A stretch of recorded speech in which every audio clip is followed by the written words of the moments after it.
Have you ever watched a movie that keeps you engrossed from beginning to end?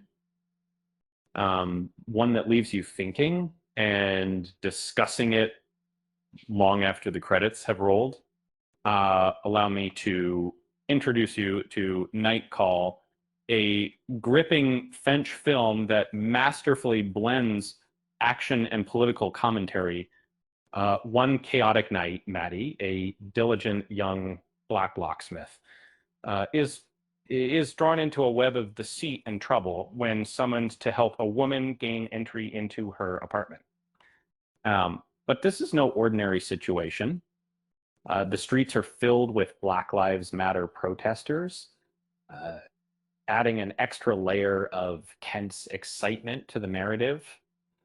The story follows Maddie as he navigates a world fraught with complexity, uh, um, if trapped between deceitful characters and the mounting pressure of the city on the brink.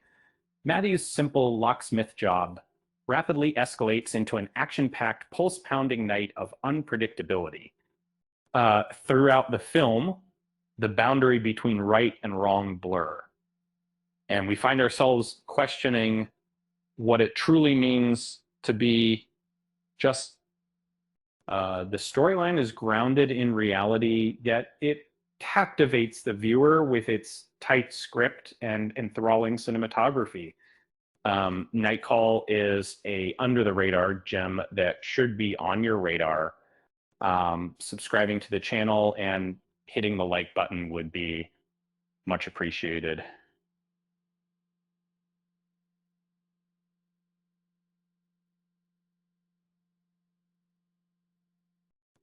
With that said, thanks for watching, and until next time,